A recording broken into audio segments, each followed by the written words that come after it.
Svensson, as an aeroplane is called, which is flown today for us immaculately in her beautiful paint scheme. The former world champion of aerobatics, Oleg, from Russia. And he's flying the unique Polikarpov I-15. How do you call that, Sean? I-15? Yeah, you had a nickname for it. Oh, the little tubby biplane. Yeah, the Polikarpov tubby biplane. Very handsome it is too. And I think we'd call those wings sesquiplane. Yeah, absolutely. Means on the wings smaller than the top wing. A quite strange little aeroplane with 4 machine guns inside the fuselage, firing through the propeller with an interrupter gear. This aircraft was used during the Spanish War at the end of the 30s, and it was in fact very maneuverable, and looking at it perform, you can try to imagine what it was when confronted with the newly arrived Precision 109. Seaters, monoplanes, fast as lightning compared to the lumbering little Russian biplane, but at the same time With the fixed undercarriage. yeah, fixed undercarriage, no closed canopy, but at the same time the little biplane was able to draw circles around the Messerschmitt in terms of maneuverability.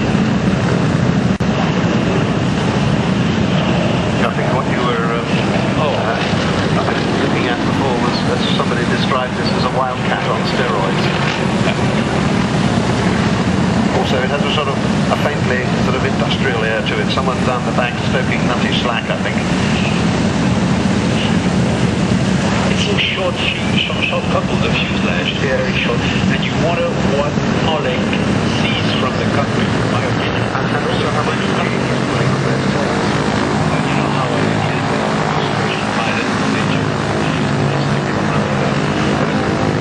But I think the only proportion to see outside is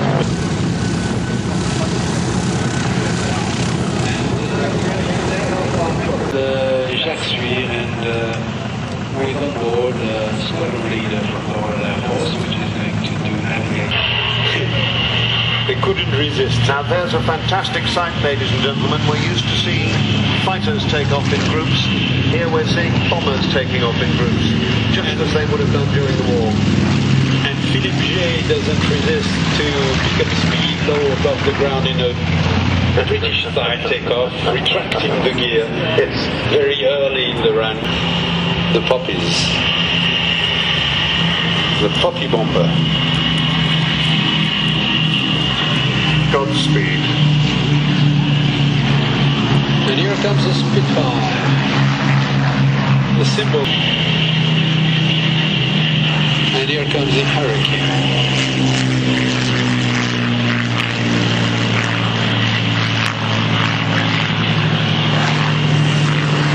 Note that the Spitfire and the Hurricane from the Battle of Britain are likely the only single engine aircraft to fly above London today. It's a matter of skin off the Joker.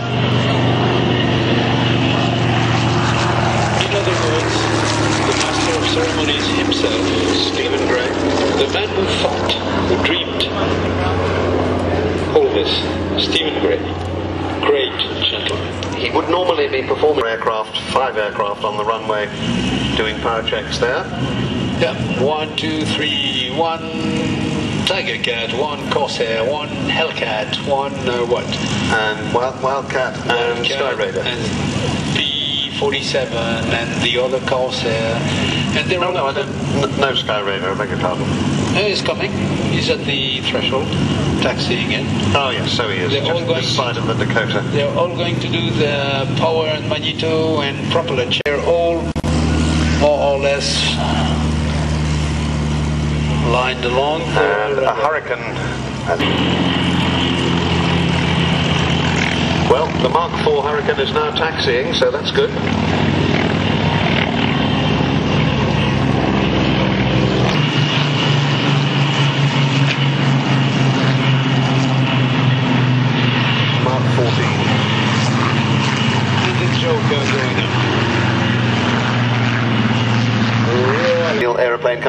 I see the Fighter Collections Hurricane.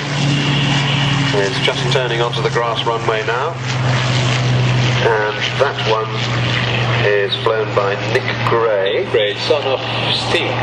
Steven up in And the air. the other Hurricane, the real aeroplane company, is flown by Brian Brown. Father and son. The father is up in the air, having a look at all this from the Hawk cockpit. And that Spitfire behind as well, the Mark V from the Historic Aircraft Company.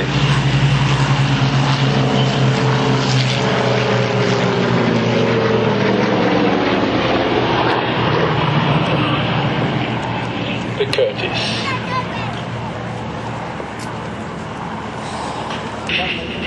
So we shall see the whole Balbo fly by. Nobody will depart the formation, but here it is. You don't see this anywhere else. Look at that fantastic formation. And listen. In the front, the Tiger Cat, Hellcat, Wildcat, and Corsair. Followed by the P-47, Corsair, and Sky Raider. 3 P-51s after that.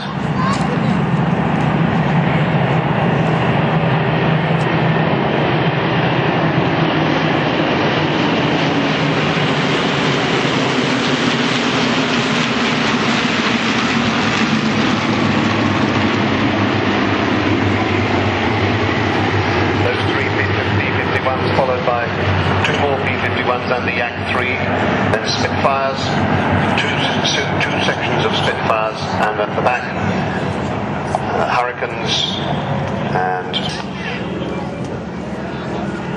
so Cliff Spink leading the second section will call the aircraft to break away.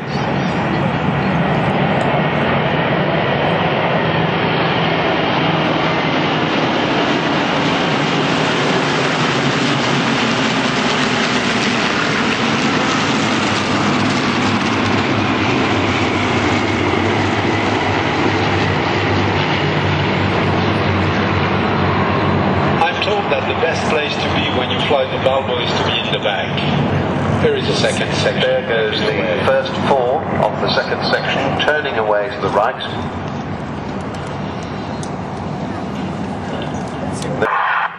That's the other section, calling for their 30 seconds to the break, the second one. And there is a perfect break from Cliff Spink.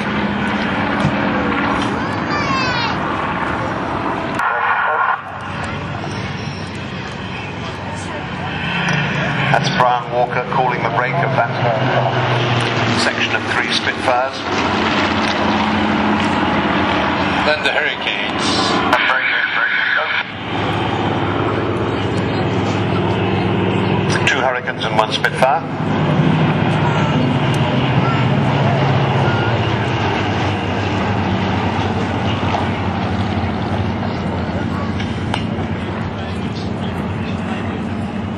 And this, ladies and gentlemen, is what you might see if you'd been here during the Battle of Britain. These amazing aeroplanes returning from the combat. Another life returned from mortal combat. Difficult for us to think of it that way, perhaps. Yeah, think about the mechanics 60 years ago. They were waiting for their aircraft to return. There's a saying in French aviation, I don't know if you use it in England, but an aircraft is never owned by its pilot, it's owned by its mechanic. Indeed. And I remember a lovely cartoon, a wartime cartoon of this gent with a long RAF moustache having just climbed out of this Hurricane with bullet holes all over it, bits of it hanging off, and he's saying to his mechanic, slightly shaky old do. So here they come.